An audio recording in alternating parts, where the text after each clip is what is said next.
Nah, sementara selama ada PPKM ini mereka merasa sangat kesulitan sekali. Kemudian pendapatan dari sisi lain tidak ada dan pemerintah sendiri tidak mau menanggung. Nah, bingung ini maksudnya pemerintah itu seperti apa sebenarnya? Selamat datang di channel Tunanetra Peduli Bangsa. Jangan lupa like dan subscribe ya.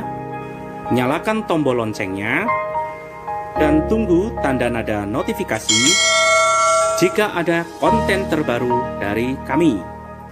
Jangan lupa subscribe ya.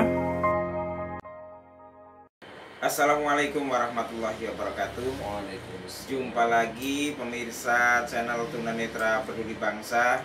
Setelah sekian lama kami tidak membuat konten dikarenakan memang kegiatan darat cukup padat dan teman-teman tim dari channel ini mempunyai kegiatan masing-masing.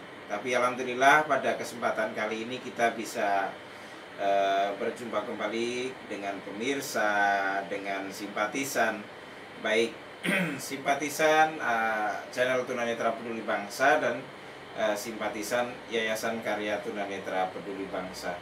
Dan jangan lupa sebelum menonton lebih lanjut video ini, di subscribe ya channelnya, kemudian di share sebanyak-banyaknya, dan follow juga IG kami di @tunanetra_pedulibangsa. Dikarenakan ketika banyak subscriber yang masuk ke channel ini, maka kami juga akan semakin semangat untuk berkarya, kemudian semangat membangun channel ini, kemudian semakin semangat, semakin gencar dalam membangun Yayasan Karya Tunanetra Peduli Bangsa. Dan telah hadir di studio ada Bapak Sirudin SPDI selaku Ketua Umum Yayasan Karya Tunanetra Peduli Bangsa. Assalamualaikum Pak. Waalaikumsalam warahmatullahi wabarakatuh. Bagaimana Pak kabar, sehat ya? Alhamdulillah masih diberikan kesehatan. Alhamdulillah. Artinya kondisi sekarang ini dengan diberlakukan apa namanya ini? PPKM. Nah, PPKM. Karena ribet. Jadi namanya ganti-ganti, ada PSBB, ada tanggap darurat gitu kan. Sekarang PPKM.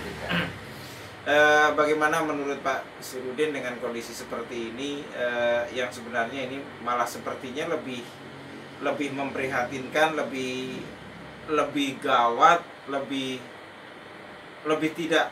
tidak enak lah gitu ya dirasakan, baik keterkaitan dengan ekonomi, apalagi ekonomi dari teman-teman disabilitas khususnya tunanetra. Bagaimana Pak? Assalamualaikum warahmatullahi wabarakatuh. Waalaikumsalam. Para simpatisan atau pemirsa pemerhati YouTube Tunanetra Peduli Bangsa. Jadi dari kami Yayasan Karya Tunanetra Peduli Bangsa yang selama ini banyak bergerak di bidang sosial dan pendidikan, tentunya sangat merasakan dengan adanya dampak daripada PPKM ini. Tentu sebagaimana kita ketahui, kalau menurut pengertian dari PPKM itu adalah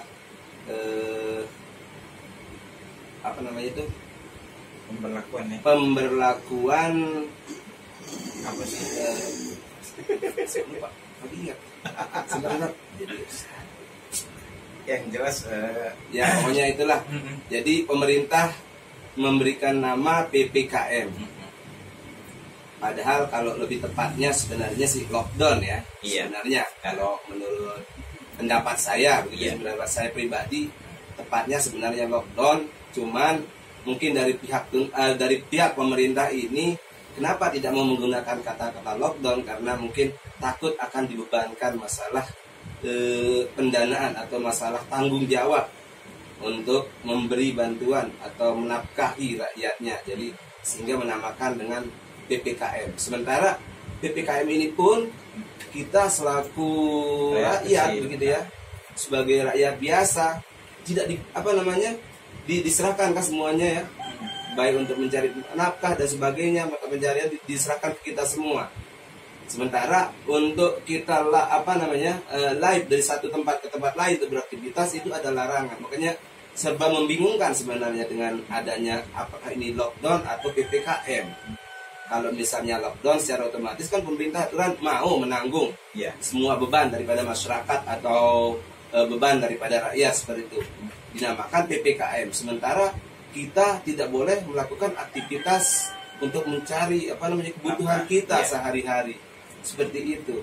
Jadi apakah ini menurut Bapak berarti semacam ketakutan pemerintah dengan menamakan PPKM menjadi lockdown menjadi PPKM gitu ya, ketakutan takutnya nanti dipinta pertanggungjawaban untuk betul-betul membantu rakyatnya untuk nafkahnya sehari-hari begitu ya. Ya kurang lebih seperti itu. Jadi ada kayaknya seperti ada ketakutan. Jadi takut kalau misalnya seandainya menggunakan lockdown mungkin takut dituntut supaya pemerintah itu benar-benar memperhatikan rakyatnya. Sementara dengan menggunakan PPKM ini dia kan nggak ada tanggung jawab di situ. Apakah mungkin kalau tidak langsung kita akan dibiarkan? Apakah kita itu benar-benar kuat tidak menghadapi hidup ini tanpa makan, tanpa minum? Sementara kita penghasilannya dari mana begitu. Lebih-lebih sebenarnya yang memprihatinkan teman-teman saya juga seperti yang di Jogja itu ya. Yang saya tahu itu teman-teman tunanetra yang beraktivitas di Jogja itu sementara ini mereka sangat-sangat merasa kesulitan dengan keberadaan PPKM ini. Karena biasanya mereka kan mencari nafkahnya sebagai musisi ya. Mereka ditempatkan di mal-mal, kemudian ditempatkan di tempat-tempat yang strategis begitu oleh pemerintah Jogja. Nah, sementara selama ada PPKM ini mereka merasa sangat kesulitan sekali. Kemudian pendapatan dari sisi lain tidak ada dan pemerintah sendiri tidak mau menanggung. Nah, bingung ini maksudnya pemerintah itu seperti apa sebenarnya? Jadi memperpanjang tanggap darurat, kemudian ada PPKM, ada lain-lain itu, tapi pemerintah itu hanya bisa seperti itu ya, artinya memberikan sanksi yang melanggar, memberikan denda yang pokoknya berbagai ancaman lah ya, ancaman yang menakutkan. Sudah rakyat ini bingung dengan kondisi COVID-19 yang semakin masif di negeri kita gitu kan. Betul. Kemudian dibingungkan juga, ditakut-takuti juga dengan ancaman pemerintah yang kalau tidak pakai masker misalkan kena denda sekian, kerumunan kena denda sekian. Kemudian kalau nekat berdagang, nekat ini akan dipenjara. Nah seperti ini, jadi memang tidak ada solusi tapi hanya bisa mengancam begitu ya. Jadi solusi itu harus bagaimana sebenarnya gitu kan. Kita ada tanggap darurat perpanjang sampai tahun 2045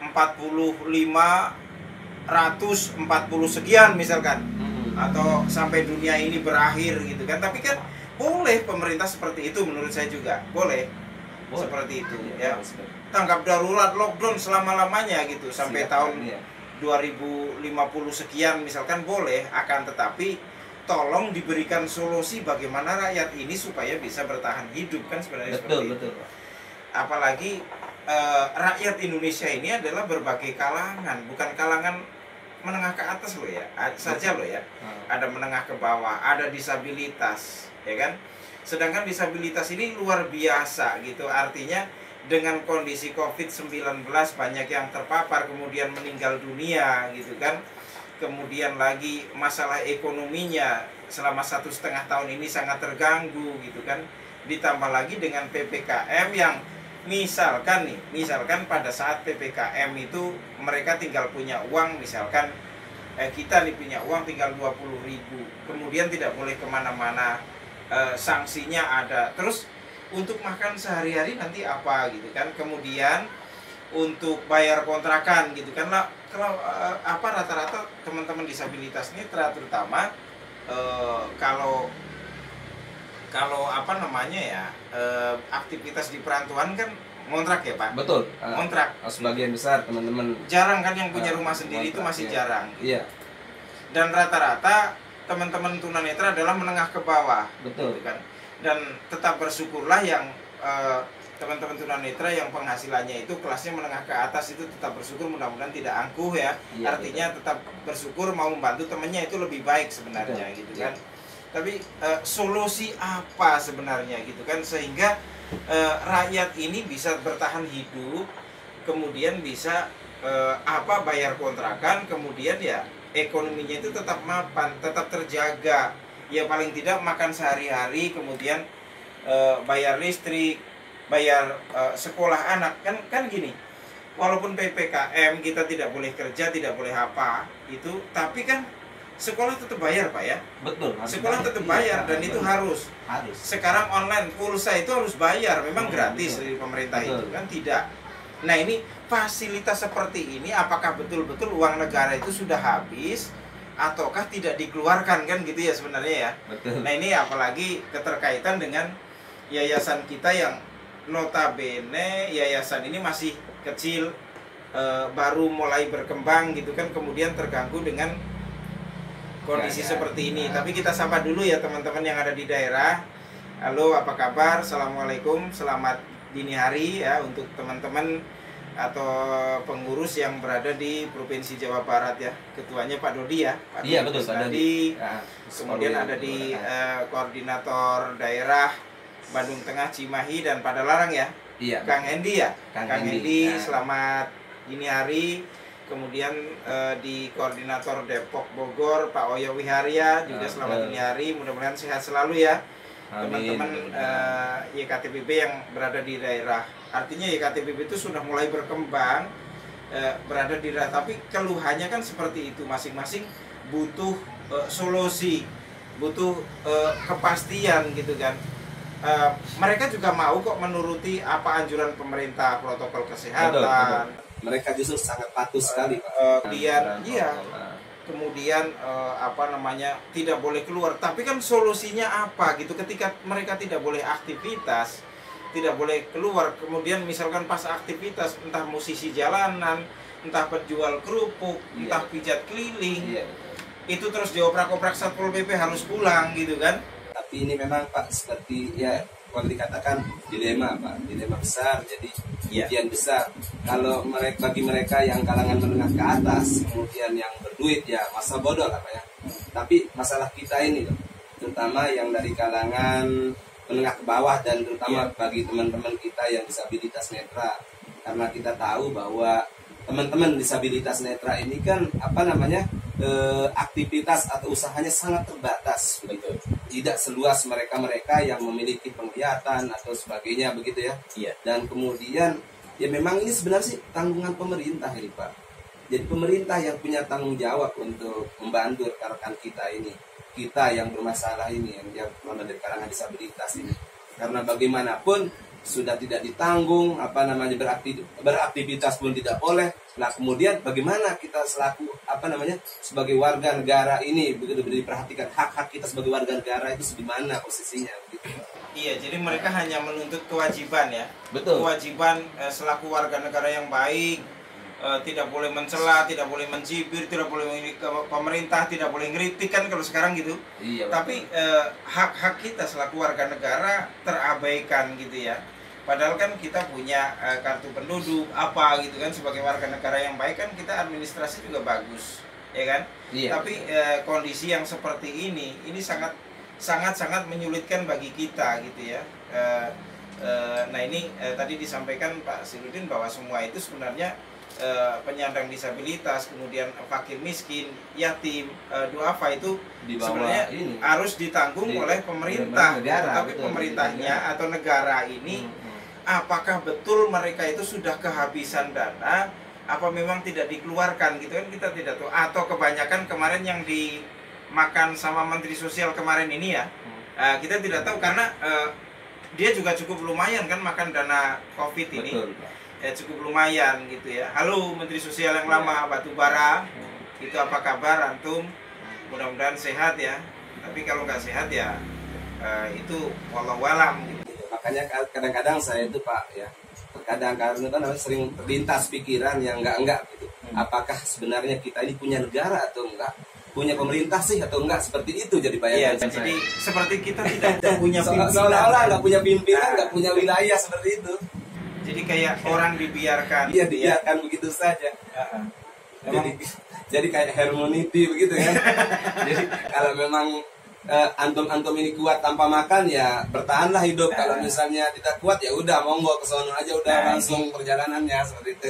Iya, jadi seperti seolah silakanlah terserah kalian mau hidup mau mati gitu kan. Seperti itu jadinya. Apakah pemerintah itu pikirannya seperti itu gitu ya? Wallahu alam itu ya.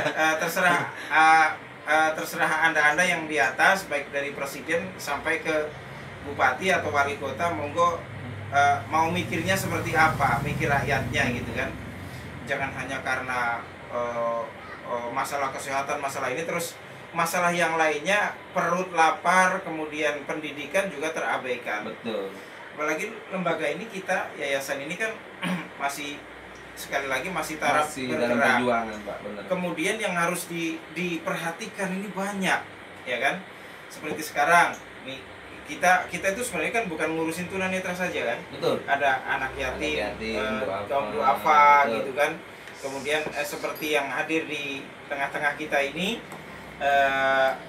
anak baru umur paling ya 11 tahun. 11 tahunan ya. Bapaknya sudah tidak ada gitu kan. Iya, betul. Nah ini apakah jadi ini kita biarkan kan? Tidak. Nah sedangkan kita sendiri dari yayasan kita sendiri itu sudah sangat minim pendanaan, kemudian minim semuanya gitu kan. Sedangkan di wilayah kita itu ini hanya contoh saja gitu, anak ini contoh kecil, hanya satu yang hadir di sini, akan tetapi di luaran sana di wilayah kita tuh banyak kan gitu ya. Betul. Wah, sangat banyak. Sangat banyak, apalagi kemarin belum lama ini kan ya. teman kita tokoh juga, tokoh Sekwil, sekretaris wilayah PW ITMI, Ikatan Tunanetra Muslim Indonesia DKI Jakarta, meninggal dunia. Itu Pak April Sar. Kemudian Pak Agus Abdul Rozak, itu juga tokoh tunanetra, meninggal dunia. Kemudian belum lama ini Pak Aan Zohana, itu seorang dai, kemudian ustadz terkenal baik di kalangan masyarakat maupun tunanetra, itu juga telah meninggalkan kita. Ustadz Sahlan Maulana, Polri tunanetra, baik, beliau juga ustadz. Sudah banyak teman-teman kita juga yang meninggalkan kita, dan itu tokoh gitu ya. Mudah-mudahan meninggalnya beliau ini, jadi kadang gini Pak, saya berpikiran yang baik-baik juga ustadz-ustadz itu pada meninggal, tokoh-tokoh meninggal gitu.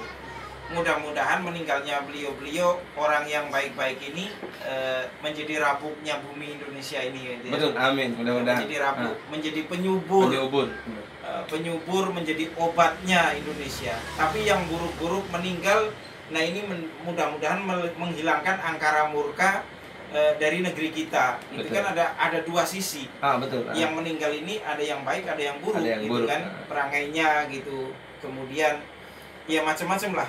Nah harapan saya tetap berpikir positif bahwa yang baik itu diambil oleh Allah akan menjadi rabuknya negeri kita, akan menyuburkan negeri kita. Tapi yang buruk, nah itu sudah saatnya biar tidak terus merusak negeri kita kan gitu. Betul. Gitu ya. Ini kita punya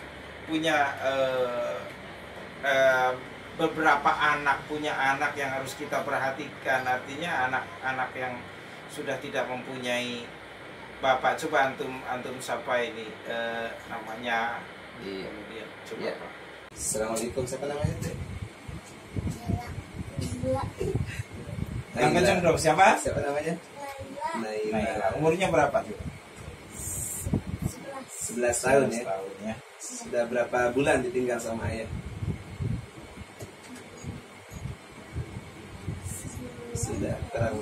Sebelum puasa setelah puasa ya, menjelang lebaran ya, kalau nggak salah ya. Nah ini terus sekarang sama ibu sama Dede. Kemudian ibu kerjanya ngamen. Tuh pemirsa, ini luar biasa. Ibunya mengamen, kemudian sekarang ngamen juga dioprak-oprak Satpol PP gitu loh.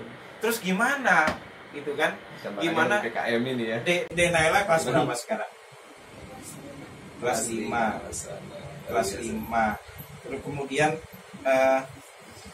yang penting tetap sabar ya. tetap sabar, kemudian tetap berdoa untuk almarhum ayah. Jadi anak yang baik, yang soleha. Cita-citanya pengen jadi apa sih, Dek? Jadi artis, jadi ustazah, jadi guru, pengen jadi apa? Dokter, luar biasa. Nah, kan pengen jadi dokter. Jadi belajarnya semangat ya, Dinela ya, semangat ya. Nah, jadi itu pemirsa, ini salah satu sampel dari anak-anak yatim yang tadi saya sebutkan di wilayah atau di lingkungan yayasan kita, Yayasan Karya Tunanetra Peduli Bangsa, yang harus kita perhatikan gitu kan, yang harus kita santuni sebenarnya. Kemudian dengan kondisi seperti ini mereka juga pasti terpuruk lah kehidupannya gitu kan, karena tinggal dengan seorang ibunya tunanetra ya, Dek ya? Ibunya tunanetra. Ayahnya yang meninggal tunanetra ya? Nah itu tunanetra harus ngamen, kemudian sekarang ngamen juga dioprak-oprak Satpol PP suruh pulang. Itu. Jadi gimana dong? Ya. Jadi gimana sebagai pemerintah, apakah sudah enak saja atau merasa berdosa atau tidak dengan rakyatnya kondisinya seperti ini gitu kan ya, Pak? Betul. Nah, ini dia. Jadi nanti para pemirsa, para simpatisan, tolonglah, misalkan antum semua gitu tidak bisa membantu kami dengan uang atau apa gitu, tolong bantu sedekah, subscribe saja ke YouTube ini, kemudian download aplikasi ST Radio di Play Store. Itu saja, itu sudah sangat membantu untuk kami mengembangkan yayasan, kemudian mencoba memperhatikan, memberikan bantuan santunan untuk anak-anak seperti Dek Naila ini. Betul. Gitu kan. Jadi syukur-syukur gitu kan, syukur-syukur para pemirsa yang terketuk hatinya berkenan untuk membantu berdonasi, ya kan, boleh. Bisa konfirmasi terlebih dahulu, rekening yayasan juga ada. Saya pengen sih pakai rekening yayasan, bukan pakai rekening pribadi ya. Nanti tapi sebelum membantu konfirmasi dulu gitu kan, ke nomor Pak Sirudin, bisa disebutkan Pak Sirudin nomornya? 0822 97 22 3440. Jadi begini ya para pemirsa atau pemerhati YouTube begitu ya, Tunanetra Peduli Bangsa. Jadi ini kita bukan mengada-ngada, jadi kita menghimbau lah kepada seluruh masyarakat begitu untuk memiliki rasa kepedulian gitu terhadap rekan-rekan yang terutama mengalami permasalahan yang cukup pelik ya, seperti adik Naila ini kan. Kita ini bukan mengada-ada, tapi memang inilah yang terjadi. Kalau memang rekan-rekan mungkin ingin tahu, bisa berkunjung juga di yayasan kami gitu, bisa tahu secara langsung. Jadi ini ajakan ini bukan hanya yang mengajak itu, jadi bukan hanya Menteri BUMN aja ya, yang katanya minta bantuan vitamin untuk rakyatnya. Jadi bukan hanya itu aja. Kalau mereka sih sebenarnya nggak perlu minta bantuan ya, karena mereka punya kocek, punya duit, punya harta dari kalangan mereka. Dipotong sekian persen pun mereka tidak akan merasa rugi. Tapi kalau kegiatan yayasan ini memang sangat-sangat membutuhkan perhatian daripada para pemirsa gitu, baik untuk secara langsung ataupun tidak langsung, baik secara subscribe ataupun mungkin melalui atau mungkin mau menjadi donatur gitu di dalam yayasan seperti itu. Iya, apalagi memang yayasan ini selain kita melakukan kegiatan sosial, memang kita juga harus mengucapkan terima kasih yang sebesar-besarnya kepada para donatur.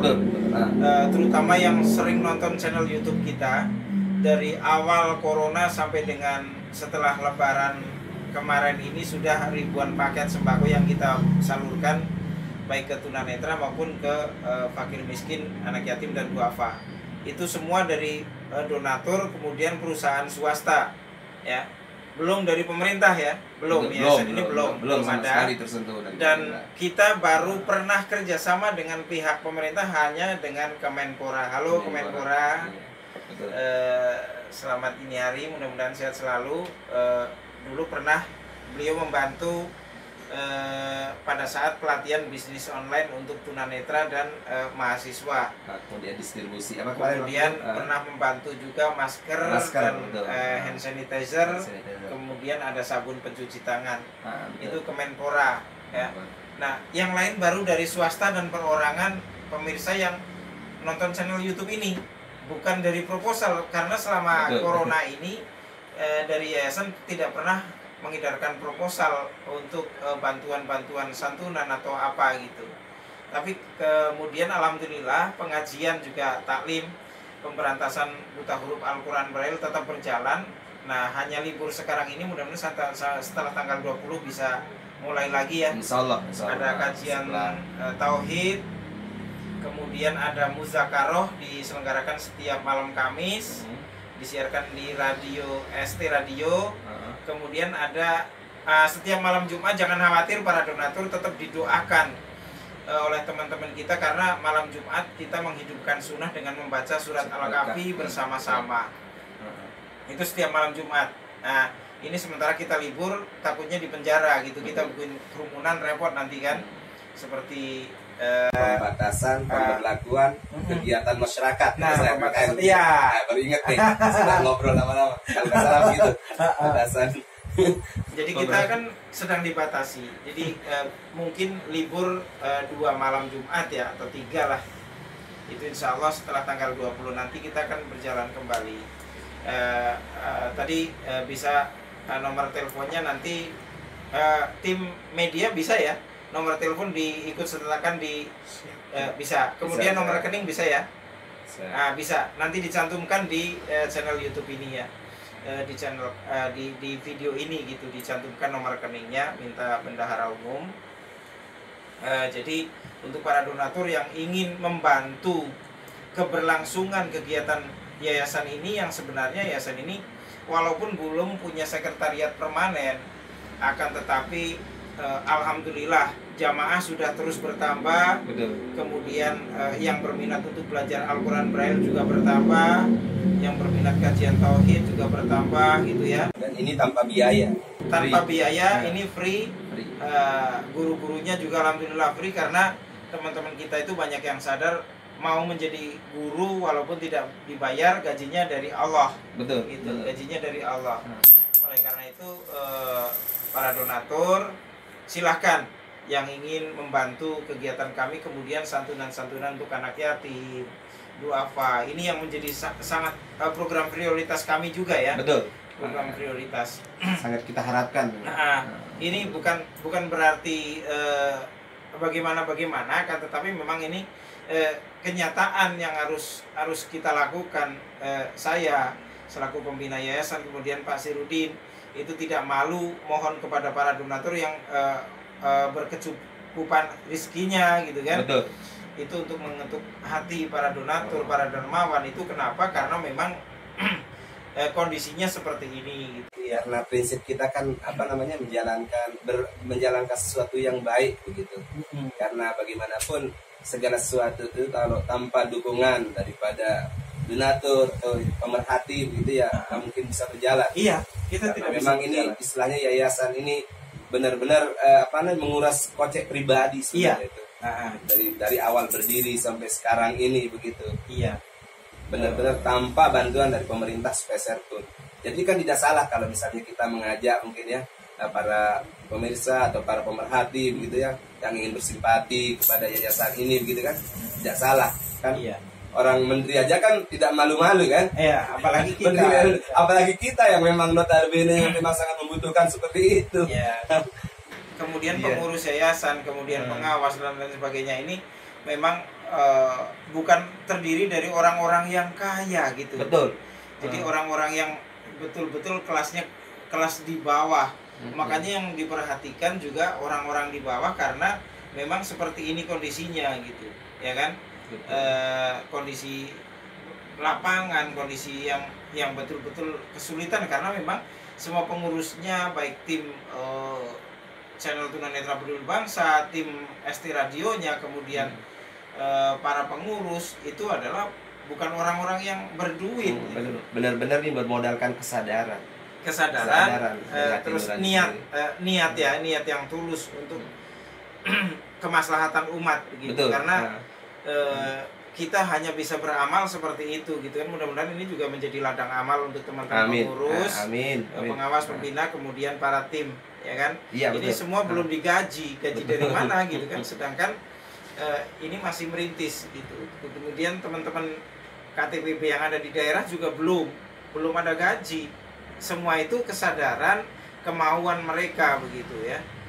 Ya sekarang apalagi kita yang baru merintis, baru mulai berkembang, lembaga yang dari tahun jebot saja, lembaga tinggi, teman-teman yang mempunyai lembaga-lembaga besar itu juga belum bisa menggaji cabang-cabangnya atau kru-krunya begitu kan. Ini luar biasa. Artinya memang perjuangan.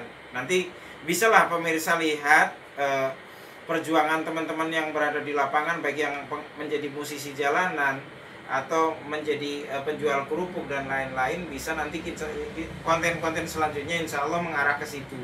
Kita akan turun langsung ke lapangan, kendala-kendala mereka, karena takutnya kita kalau hanya ngomong begini nanti disangka settingan. Betul, gitu kan. betul. Nah ini juga tidak menutup kemungkinan ada yang menyangka paling settingan, paling begini. Nah kita akan realistis, kita akan buktikan bahwa apa yang kita lakukan itu adalah kenyataan. Iya. Semuanya ada dokumentasinya. Ada dokumentasinya Dan ya. kalau misalnya para ini pemirsa pemerhati ingin berkunjung di yayasan, kita bisa Menunjukkan dokumentasi Bisa, dari bisa kita masih secara komunitas, langsung. kemudian sudah menjadi yayasan, kemudian apa yang dilakukan oleh teman-teman di lapangan. Betul. Insya Allah ada. Betul. Jadi bukan hanya disaksikan melalui YouTube saja gitu. Jadi Kita bukan dapat fiktif, ini bukan. pertanggungjawaban, bukan yayasan fiktif. Ini yayasan berjalan dan berjalannya untuk rakyat kecil ya, karena untuk advokasi ke perbankan, advokasi ke bandara dan lain sebagainya ada lembaga yang sudah lama gitu kan. Lembaga yang sudah lama, silahkan antum bergerak di situ. Kami punya prinsip akan tetap bergerak di bidang sosial, kemudian untuk kalangan-kalangan menengah ke bawah, ya kan? Seperti itu.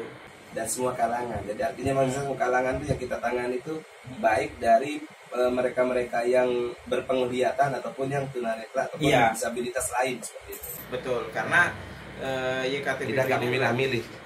Karena Yayasan Karya Tunanetra Peduli Bangsa. Betul. Jadi teman-teman pengurus walaupun tunanetra itu harus peduli dengan sesama, dengan bangsanya gitu kan. Ya, betul. Sehingga tidak pilih-pilih, walaupun memang program pendidikannya masih ketika taklimnya atau program pelatihan komputer bicaranya itu masih untuk kalangan tunanetra, tapi kita kan mencoba juga mengupayakan beasiswa, mengupayakan untuk anak yatim dan duafa gitu ya. Ya termasuk ya bencana alam. Kita kan beberapa kali mengadakan itu, Pak. Bencana alam, bencana alam, dan walaupun itu pun kita mencari dananya dengan ini kan Pak ya, dengan menggelar ya, menggelar dana, membuat bazar murah gitu kan. Kemudian kita melibatkan teman-teman yang pintar musisi gitu kan. Kita cari di situ bagaimana supaya bisa menggalang, membantu mereka-mereka atau teman-teman kita yang sedang bermasalah dengan bencana alam. Iya, bencana alam, kemudian sunatan massal. Sunatan massal. Itu hasil dari menjual baju bekas, sepatu bekas. Nah, itu bentuk kepedulian itu, Pak. Kepedulian. Sekali lagi memang dari Yayasan Karya Tunanetra Peduli Bangsa belum pernah menerima bantuan dari pemerintah. Betul. Itu catatan penting ya, catatan penting untuk pemerintah. Tapi alhamdulillah ada dokumentasinya juga. Kita banyak sekali membantu para mahasiswa melakukan penelitian di yayasan kami. Walaupun yayasan kami masih kecil, tapi alhamdulillah beberapa universitas atau institut itu melakukan penelitiannya, mengerjakan tesisnya, skripsinya di yayasan kita. Betul. Gitu ya. Betul. Itu juga ada dokumentasinya kok. Ada tidak ngarang, kita tidak hanya bicara ngalor ngidul yang tidak bukan kenyataan, tapi memang ada seperti buktinya, itu, Pak. ada buktinya. Gitu. Jadi yayasan ini adalah alhamdulillah kalau untuk kalangan masyarakat atau swasta sudah banyak yang peduli dan mudah-mudahan semakin banyak. Tapi saya sih pengen mengetuk dari pemerintah. Itu pemerintah, ayo nih ada gitu, ada yayasan ini bagaimana sih supaya pemerintah juga terketuk hatinya untuk menyalurkan bantuannya, dukungannya kepada kami. Begitu ya. Betul. Tidak melalui administrasi yang berbelit-belit, tapi kenyataan dokumen yang ada ini jadikanlah bukti gitu. Betul. Jadi sudah sulit dipersulit gitu loh, melalui birokrasi yang berbelit-belit gitu kan. Ya. Kami juga capek, kami itu belum digaji selaku pengurus gitu kan, tapi kami adalah rela, tapi ya ada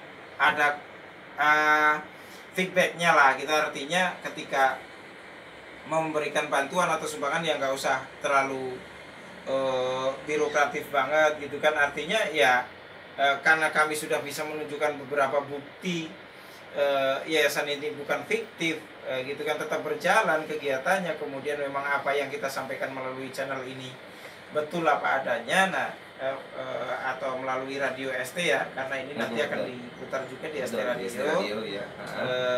Jadi ya inilah kami gitu, bukan mengada-ada. Terus Naila, kenapa sih cita-citanya pengen jadi dokter itu? Coba, kenapa pengen jadi dokter? Pengen ngobatin orang ya? Orang. Karena katanya sih waktu diajak ngobrol itu karena ayah sakit sampai meninggal gitu kan, acuannya seperti itu. Itu ya benar ya?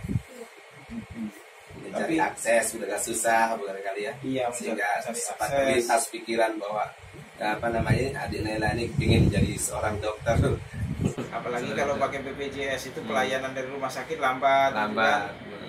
Dibanding yang bayar itu sebenarnya juga memacu keinginan anak-anak untuk menjadi dokter. Gitu. Tapi tetap belajar ya Dik, yang semangat, tetap jangan rewel, jangan nakal. Nurut sama ibu ya, karena kan ibu harus punya kakak nggak? Punya kakak di mana? Oh, di kampung. Pengen ketemu kakaknya di kampung. Iya, mudah-mudahan nonton ya, nanti suruh nonton ya, ini Dede gitu. Itu makanya ya ini pemirsa, ini salah satu anak kami, jadi masih banyak di luaran sana yang harus kita perhatikan gitu kan. Masalahnya kita juga jangan sampai anak-anak itu tidak berpendidikan. Betul, artinya putus terlantar sekolah, ya. Terlantar itu tidak boleh karena tidak ini diperhatikan. Itu sangat perlu, karena generasi penerus bangsa kita itu kan ada di tangan mereka ini, ya. Gitu, kalau kita sudah tua gitu kan. Mungkin seperti itu ya. Iya, betul. Mungkin seperti itu. Jadi sekali lagi nanti untuk para pemirsa yang berkenan untuk menyalurkan sedikit donasinya, nanti nomor telepon konfirmasi akan ditulis juga di channel video ini, kemudian nomor rekening yayasan juga akan ditulis ya Pak ya. Betul. Mungkin pertemuan kali ini sore ini seperti itu dulu. Ya, siap. Nanti jangan lupa tonton konten-konten berikutnya yang tidak kalah seru. Kemudian kami akan mencoba melaporkan realita dari kehidupan teman-teman yang berada di lapangan, baik penjual kerupuk maupun pengamen, seperti apa sih kesulitan mereka gitu ya. Kemudian seperti apa kondisi waktu dulu ya, di masa siapa apa di masa corona atau sebelum corona gitu. Mungkin kalau yang hidupnya di 3 zaman atau 2 zaman lah, atau sebenarnya kalau zaman dari Orde Baru, kemudian zaman reformasi, kemudian yang sekarang ini zaman repot sekali atau repot nasi gitu kan, itu nanti akan repot cari nasi, repot cari nasi kalau sekarang ya kan. Ini betul-betul nanti bisa kami sampaikan melalui channel ini. Jadi jangan lupa like, subscribe, ajak tetangga, saudara ya untuk subscribe channel ini. Sekali lagi, channel ini ketika Anda semua para pemirsa berkenan untuk subscribe dan like the channel ini, maka akan menjadi sedekah tersendiri. Betul. Akan menjadi sedekah karena sekali lagi kami program kami adalah untuk kemaslahatan umat yang selama ini kurang terperhatikan begitu ya. Betul. Begitu itu Pak Nudin, terima kasih kehadirannya. Naila, terima kasih ya, tetap semangat. Mudah-mudahan segera ketemu abangnya yang di kampung. kemudian cita-citanya menjadi dokter bisa terlaksana gitu ya, ada beasiswa gitu kan ya. Pokoknya tetap semangat, tetap sholat, ngaji yang pinter, pokoknya jadi dokter dan ustazah gitu dong ya. Jadi keren gitu deh Naila ini. Memang gitu ya, memang namanya anak kecil itu kadang-kadang cita-cita terbawa dari apa yang dia rasakan kemudian yang menimpa keluarganya. Betul. Nah, gitu ya. Terima kasih Pak Rudin. Ya, sama-sama. Mudah-mudahan ini bermanfaat untuk semuanya dan mohon maaf atas segala kekurangan. Jangan lupa sekali lagi pemirsa like dan subscribe channel ini agar kami tetap semangat membangun Yayasan Karya Tunanetra Peduli Bangsa dan membangun channel Tunanetra Peduli Bangsa. Terima kasih. Assalamualaikum warahmatullahi wabarakatuh. Waalaikumsalam warahmatullahi wabarakatuh.